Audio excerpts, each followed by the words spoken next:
In today's video, I'm going to teach you how to add custom fonts to Squarespace. Easy tutorial. Let's start inside your Squarespace site on the page where you want to use your fonts. Open the page editor and add a new content area if you need one. Then choose Add Block and select Text. This gives us a clean spot to see your custom fonts in action. Type a quick example, a headline at the top and a short sentence or two below it. Now drag to highlight your headline. When you highlight text in Squarespace, the formatting toolbar appears. Use the Style menu to switch that line to heading 1. This applies your site's primary display font to that line. If you want a subheading under it, highlight the next line and change it to heading 3. Finally, highlight the paragraph and set it to paragraph to apply your body font. You can always highlight again and toggle between styles until each line looks the way you want.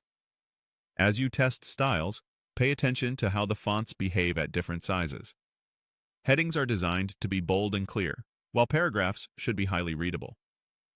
If you notice the font doesn't change when you pick heading 1 or paragraph, that's expected behavior.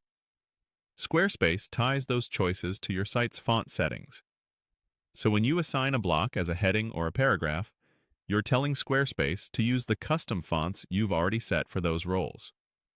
With your text still highlighted, open the color option in the toolbar and pick a color from your brand palette.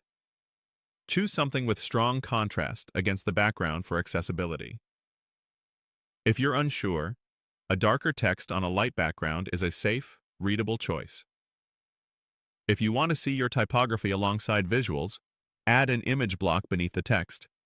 This helps you judge how your headline weight and spacing balance with photography or graphics.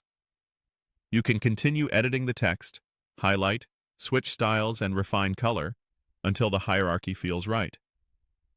Think of heading 1 as your main page title, heading 3 for smaller section titles, and paragraph for all body copy. When everything looks good, click Save to lock in your changes.